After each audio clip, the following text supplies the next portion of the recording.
My parents replaced me with my jobless sister on the trip I paid for, but when they arrived, I taught them a lesson that shattered their luxury dream. My parents and I have been through a lot this past year. My sister, Carmen, went through a messy divorce that left her an emotional wreck.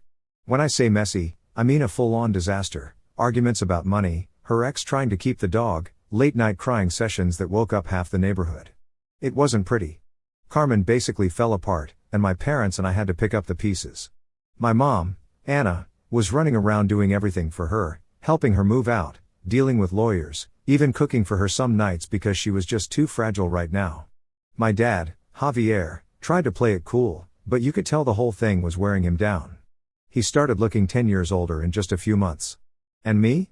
I was doing whatever I could to help out too, even though I had my own stuff going on.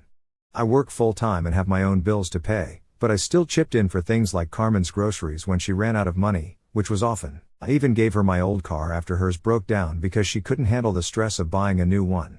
We all carried her weight because, well, that's what family does, right? Fast forward to earlier this year, things finally started to settle down a bit. Carmen moved into her new place, and my parents stopped worrying about her every second of the day. I wanted to do something nice for them, a way to say thank you for everything they'd done, not just for me but for Carmen too. So, I started planning. I'd been saving for years, just putting a little money aside every paycheck. Originally, I thought I'd use it for a down payment on a house or maybe a big trip for myself someday. But then I thought, why not use it for something special now? My parents had been through so much stress and deserved a break. So, I decided to plan a trip to Spain for the three of us. Why Spain? My mom always talked about wanting to visit Barcelona to see the Sagrada Familia. She's obsessed with architecture, and it's been her dream for as long as I can remember. My dad's more of a foodie, so I figured he'd love the tapas and paella. Plus, Spain has a little bit of everything: beaches, history, culture. It just felt perfect. I went all out. I spent hours researching the best flights, hotels, and tours. I made sure we'd have time to relax too, with plenty of free days to explore or just enjoy each other's company. The whole thing cost way more than I'm comfortable admitting, but I didn't care. It wasn't about the money, it was about creating memories with my parents. I pictured us wandering through cobblestone streets, eating churros dipped in chocolate. Anyway, the day of the trip finally came. I woke up early to pick them up and drive them to the airport. I was so excited I barely slept the night before. I pulled into their driveway right on time, or so I thought. As soon as my mom stepped onto the porch, she said, "You're late." I glanced at the clock on my dashboard. It was 7:03. "Mom, 3 minutes late," I tried to laugh it off, but she just gave me that look, you know the one. I got out of the car to help with their luggage. My dad came out with his suitcase, and I was about to grab it when the door opened again. That's when I saw Carmen dragging her own suitcase behind her. I stopped in my tracks. "What's going on?" I asked, my voice already tight. My mom looked at me, smiling way too calmly. "Oh, Valeria, we decided Carmen should come instead of you. She's been through so much lately, and she really needs this trip." "Instead of me?" My heart was racing, but I tried to keep my voice steady. "Mom, I've been planning this for so long. I paid for everything." She waved me off like I'd just said something ridiculous. "And we're so grateful, sweetheart, but you work so hard. You can take another trip later. Carmen needs this right now." Carmen didn't even look guilty. She just smirked and said, "Thanks for understanding, Val. This means a lot to me." I turned to my dad, hoping he'd back me up, but he avoided my eyes and handed me his suitcase like it was no big deal. This couldn't be real. But what could I say? I wasn't about to throw a tantrum in the driveway. So, I swallowed my anger, clenched my jaw, and forced a tight smile. "Let's get going then," I said, my voice flat. The car ride to the airport was weird. I don't know how else to describe it. It wasn't just the awkward silence, it was the heaviness in the air, like everyone knew something was off but nobody wanted to be the first to say it out loud. Well, not everyone. Carmen clearly had no clue. She was sitting in the back seat, chatting away like this was the greatest day of her life. "Oh my gosh, Mom," she said, leaning forward to the front seat, "did you see that thing on TikTok about the shopping streets in Madrid? I have to go. And do you think we'll have time for a day trip to Toledo? I read that it's, like, so cute and historical or whatever." I didn't even glance at the rearview mirror. My hands were gripping the steering wheel so tight my fingers started cramping. How was she so casual about this? Did she really not get how screwed up it was that she was here instead of me? Mom just chuckled like everything was fine. "Don't worry, Carmen, We'll have time for everything. And even if we don't, we'll be back someday, right, Javier? My dad, sitting quietly in the passenger seat, gave some half-hearted MHM like he didn't want to be involved in the conversation. Smart move, honestly, but also kind of infuriating. He hadn't said one word to me since we left the house. It was like he couldn't even look at me. I couldn't keep quiet any longer. So, just to be clear, I said, my voice flat, this is officially her trip now? The car went quiet for a second. Then Carmen, oblivious as always, said, don't be so dramatic, Val. I mean, you'll get your turn eventually, right? Eventually? My grip on the wheel tightened, and I had to force myself to take a deep breath before I snapped, sure, Carmen. Whenever eventually happens, let me know. Mom turned to me, all fake sweetness. Valeria, please don't ruin this for Carmen. She's had such a tough year. You know how hard the divorce was for her. There it was, the reason, the excuse for everything they'd done this past year, Carmen's divorce. It was like a golden ticket she could flash whenever she wanted something. Need groceries but don't feel like paying for them? Flash the divorce card. Don't want to deal with life's responsibilities? Divorce card. Now it was the let's steal Valeria's trip to Spain card. I bit the inside of my cheek so hard it hurt, but I didn't say anything else. What was the point? They'd already made up their minds. They always had, honestly. Carmen needed this. Carmen deserved that. It had been the same story for as long as I could remember. If you ask them, I was the strong one, the one who could handle anything. Carmen was the fragile one, the one who needed to be protected. Protected from what? I never really figured that part out. I kept my mouth shut the rest of the drive, even though Carmen couldn't seem to stop talking. She kept going on about all the things she wanted to do in Spain, throwing out random facts she must have Googled 5 minutes before leaving the house. Oh, and Mom, did you know the Sagrada Familia is still under construction? Isn't that wild? Like, what have they been doing all these years? Mom humored her with a polite oh, wow, but I could tell she wasn't actually paying attention. I wasn't either. I was too busy staring at the road, wishing I could just turn the car around and go home, or better yet, drop them off and leave them stranded on the curb. But no, I couldn't do that, because I'm the responsible one. The closer we got to the airport, the heavier the silence from the front seat got. My dad didn't say a word, which wasn't like him. Usually, he'd be cracking some dumb joke to lighten the mood or at least trying to smooth things over. Not this time. He just sat there, fiddling with his phone like it was the most interesting thing in the world. I could feel the tension rolling off him, but he didn't do anything to fix it. I guess he figured it was easier to keep his mouth shut and let Mom handle things. Typical. When we pulled up to the drop-off zone, I parked and got out to help with their bags. Carmen hopped out first, practically skipping as she grabbed her suitcase from the trunk. Mom followed, thanking me for driving them like she hadn't just kicked me off my own trip. Dad still avoided eye contact as he handed me a suitcase, muttering something like, "Thanks, Valeria," under his breath. Mom came over and gave me a hug, which I barely returned. "Thank you for understanding, sweetheart," she said. "This means a lot to us and to Carmen." "Sure, Mom," I said, my voice completely monotone. I didn't even try to hide how pissed I was. Why bother? They obviously didn't care how I felt, so why should I? Carmen, of course, had to get in one last jab before she left. "Thanks, Val, you're the best," she called, grinning like this was all some big joke. I stood there on the curb, watching them disappear into the terminal. I waited until they were out of sight before I got back in the car, gripping the steering wheel and staring straight ahead. My chest felt tight, and my stomach was in knots. This wasn't just about the trip. It was about everything, all the times I'd put their needs ahead of my own and gotten nothing in return. This trip was supposed to be my way of bringing us closer together, of showing them how much I appreciated everything they'd done. And what did I get for it?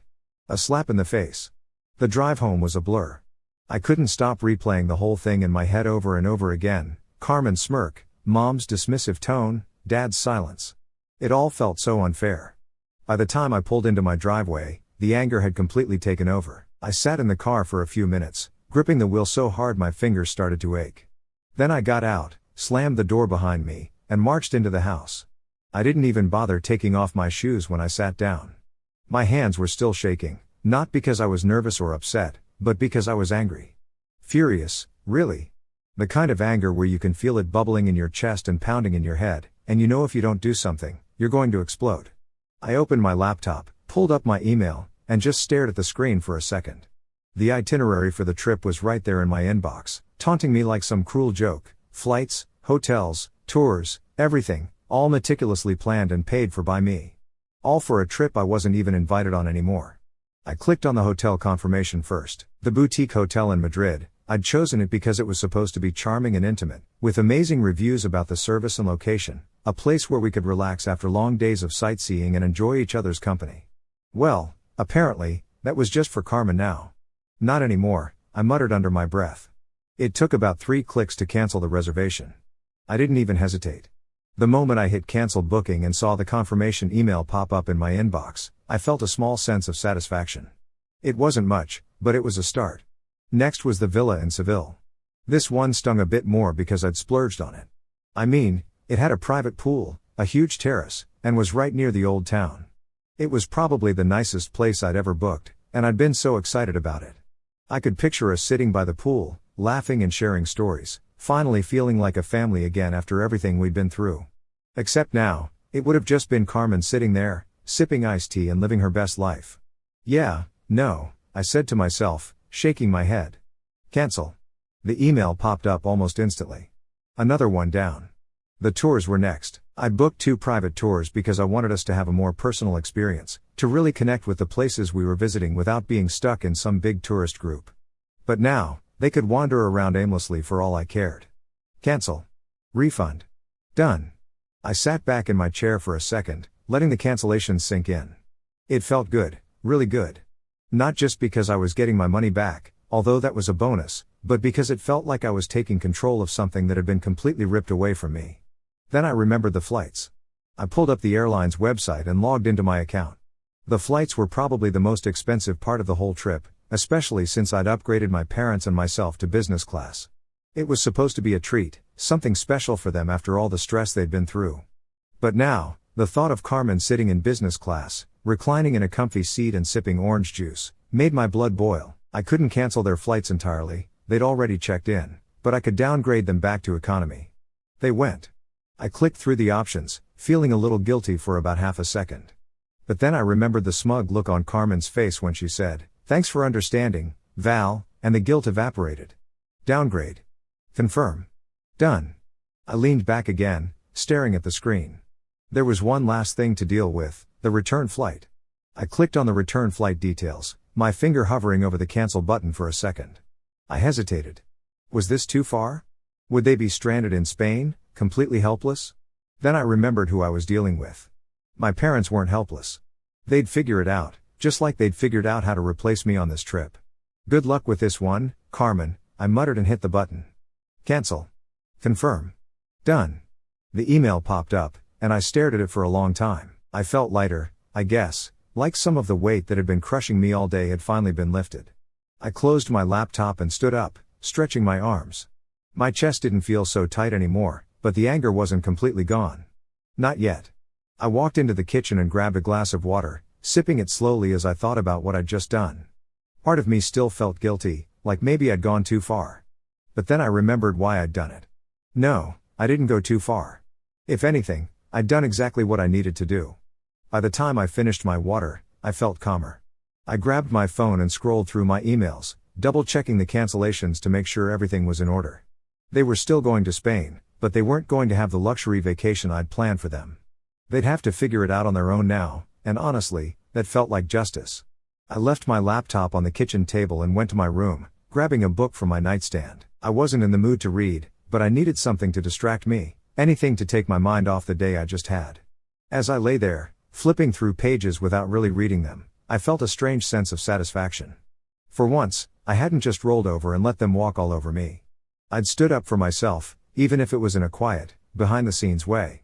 They might not know it yet, but they were about to learn a very important lesson. You don't mess with someone who's been holding everything together for you. For the first time in a long time, I felt like I'd actually done something for myself, and that, I realized, was worth more than any trip to Spain. The call started before I even finished unpacking my suitcase. I was in my room, methodically putting away the clothes I'd packed for a trip I wasn't taking anymore, when my phone buzzed on the nightstand. I ignored it at first. Then it buzzed again and again.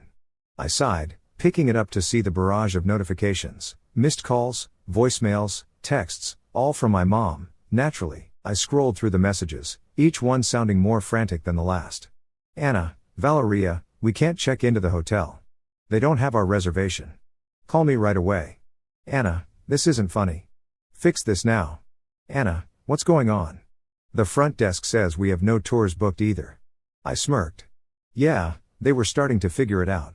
I put the phone down and went back to unpacking. It was almost funny how quickly they'd gone from, "Thank you, Val, you're the best to fix this now." What exactly did they think was going to happen? That I'd just sit back and fund their dream vacation after they decided I wasn't good enough to join? The buzzing continued as I hung my dresses back in the closet and placed my shoes back on the shelf. It filled the room like a mosquito that wouldn't leave me alone.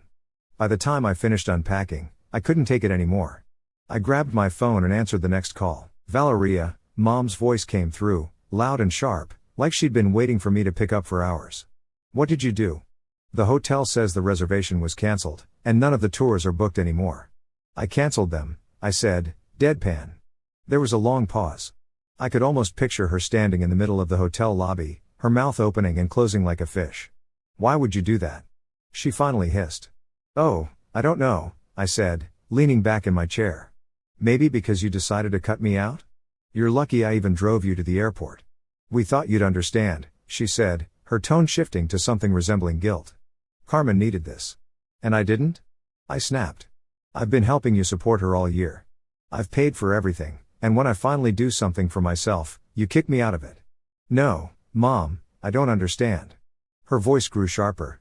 Valeria, we don't do this to each other. Funny, I said. I was just thinking the same thing.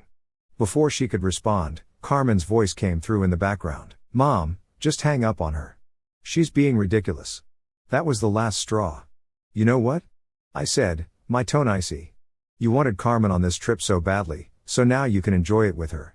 Don't call me again to fix your mess. Goodbye. I hung up and turned off my phone. The silence was blissful. The next morning, I turned my phone back on out of curiosity. Predictably, there were more texts and voicemails. The first ones from Mom were angry.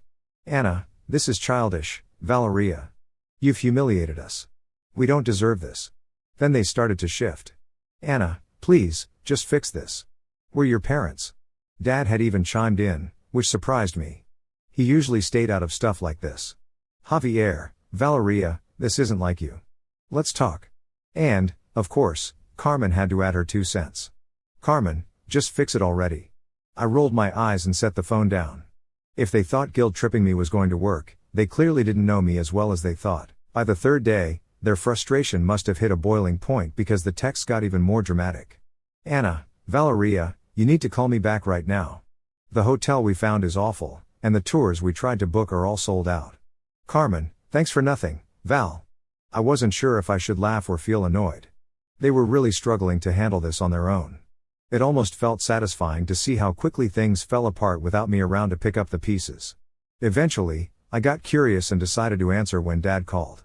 Valeria, he started, his tone heavier than usual. Your mom wanted me to talk to you. Of course she did, I said. She's probably still mad I didn't fix everything for her, he sighed. Look, this has gotten out of hand. Your mom's upset, Carmen's furious, and this whole trip is, well, it's a mess.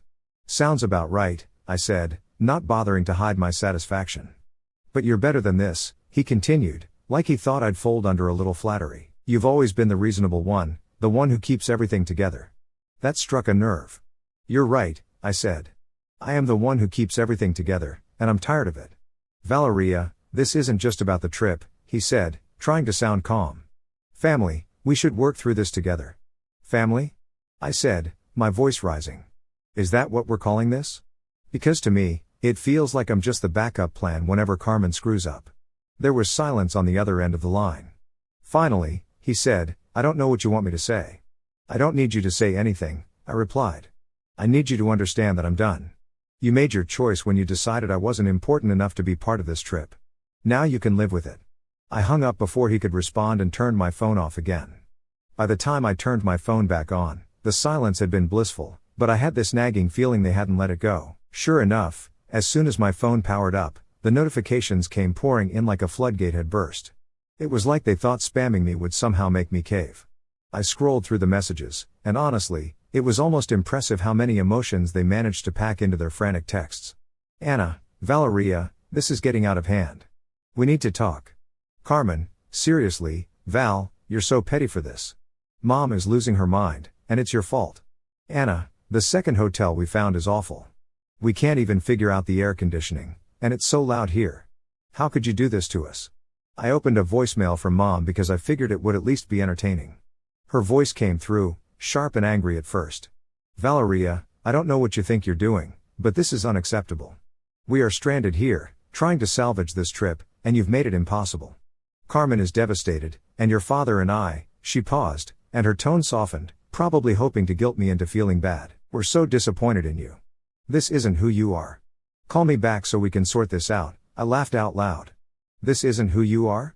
The irony of that statement hit me like a brick.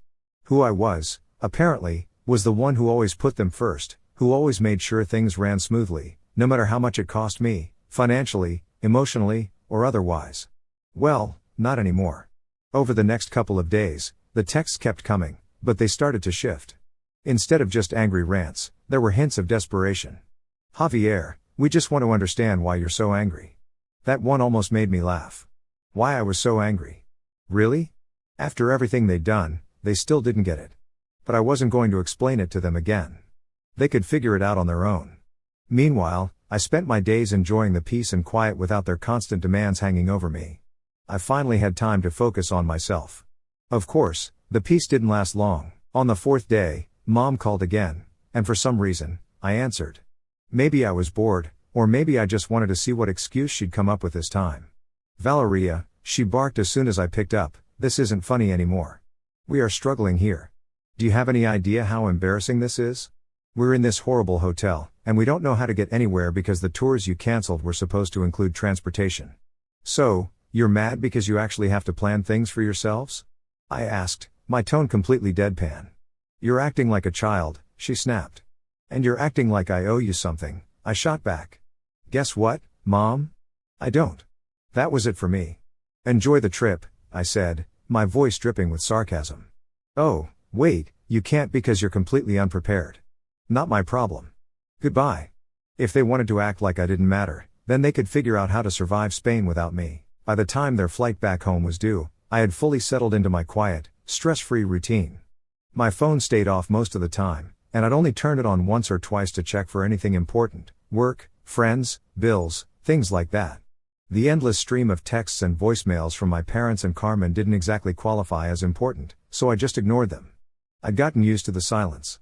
It was peaceful. But the day their flight was scheduled to land, I figured they'd come straight to me. I wasn't going to hide. If they wanted to throw their tantrums in person, they were welcome to try. Sure enough, about an hour after their plane touched down, a taxi pulled into their driveway, and I saw them climbing out, dragging their bags behind them. I was already there, parked in their driveway, sipping coffee on their porch swing like I didn't have a care in the world. They spotted me as soon as they got out of the car. Mom looked exhausted but still managed to look annoyed, and Dad, well, he just looked like he wanted to disappear. Carmen was the first to speak. Well, I hope you're happy, Val. You completely ruined the trip. I raised an eyebrow but didn't bother standing up. Did I? Or did you ruin it when you decided to kick me off the guest list? Mom's jaw tightened, and she threw up her hands like this was somehow my fault. You know what you did, Valeria? Canceling everything? That was spiteful and childish. We couldn't even find decent hotels after that, let alone tours. It was a nightmare. Oh no, I said, feigning concern as I took another sip of coffee. A nightmare, you say? What happened? Did Carmen not get her Instagram-worthy photos? Carmen groaned. You're so petty. It's not about Instagram. Isn't it, though? I shot back. Because from where I'm sitting, it sure looked like this trip was all about you. Dad stepped in, his voice quieter but still firm. Valeria, you didn't have to cancel everything. You could have just, I don't know, let it go and come on the next trip. That got me to my feet. I put my mug down on the little table beside the swing and folded my arms. The next trip? Really? You think I'm going to just brush this off and plan another trip for the three of us? Or is Carmen going to magically need that one more than me too? I continued, my voice steady. You always think Carmen needs more attention, more support, more help. And I'm always the one who has to sacrifice so she can have it. Not this time. Carmen crossed her arms and scoffed. Wow, Val, get over yourself. You're acting like this trip was some huge gift when really, it's just money. You'll make more. I stared at her, my jaw tightening. Do you even hear yourself? Do you know how much work and sacrifice went into planning that trip? How many things I gave up so I could make it special for Mom and Dad?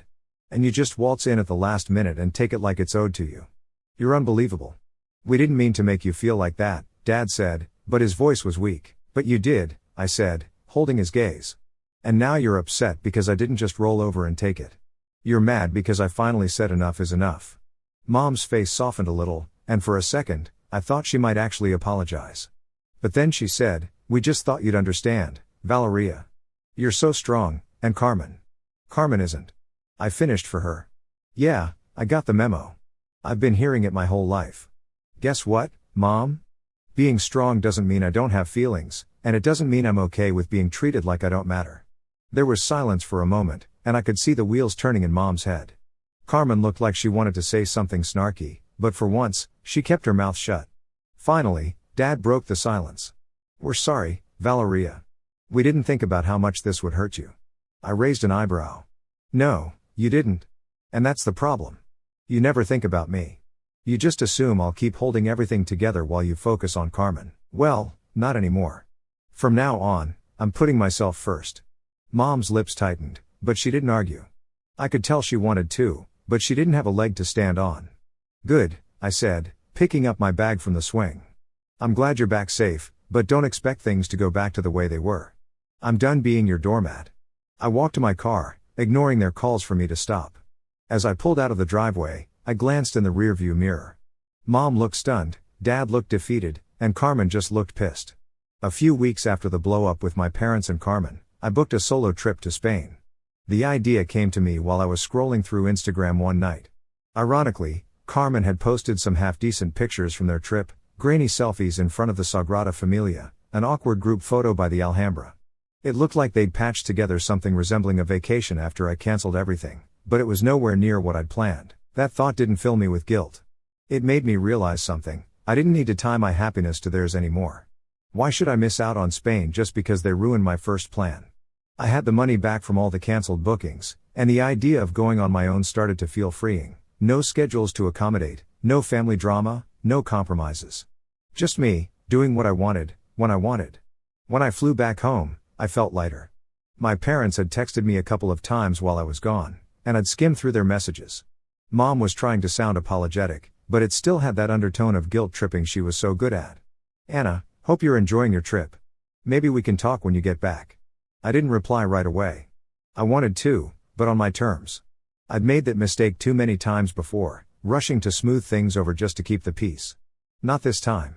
A couple of weeks after I got back, I was feeling pretty good about how things were going. I had my life back in my hands, my boundaries were solid, and I'd made peace with the fact that I wasn't going to sacrifice for my family anymore. But, of course, that peace didn't last long, because my parents and Carmen just couldn't leave well enough alone. It started with the calls. At first, it was just the occasional checking in type of message. Mom would call and leave a voicemail like, "Hi, Valeria, just wanted to see how you're doing. Give us a call when you can." Nice enough on the surface, but I could tell there was an underlying tension. I ignored all of it, every text, every voicemail, every guilt trip. I wasn't ready to have another argument or, worse, pretend like everything was fine just to keep the peace. Then came the favors. It started with a message from Mom. "Anna, Valeria, your dad's car broke down, and we're struggling to figure out how to cover the repairs. I know you're good with budgeting. Can you help us out?" I stared at the text, feeling the familiar pressure creeping in. For years, I'd been the one to help out whenever something went wrong, whether it was helping with household expenses or stepping in during their financial messes. I'd always been the fallback. Not this time. I replied with a simple, "Sorry to hear that. Maybe Carmen can pitch in." No response. A week later, Mom called again. This time, I decided to answer, just to see what they wanted. "Valeria," she started, her voice full of that fake sweetness she always used when she was trying to butter me up. "How are you, sweetheart? We haven't heard from you in so long." "I'm fine, Mom," I said, keeping my tone flat. Good, she said quickly. "Listen, your dad and I were wondering if you could come over this weekend. The gutters need cleaning, and Javier's back has been bothering him lately. You're so good at that kind of thing." I almost laughed out loud. Now they wanted me to come clean their gutters? "I can't," I said. There was a pause. Why not? She asked, her tone sharpening. Because it's not my responsibility, I replied. Hire someone if you need help. She sputtered for a second, clearly caught off guard. That's not fair, Valeria. We've apologized already. No, you haven't, I said, cutting her off. You've made excuses. You've tried to guilt me into forgiving you, but you've never actually apologized. And even if you did, it wouldn't change the fact that I'm done being your backup. I hung up before she could argue. The final straw came a few weeks later when Carmen sent me a text. Carmen, hey, Val, I need a huge favor. My rent's due, and I'm short this month. Can you spot me $500? I'll pay you back ASAP.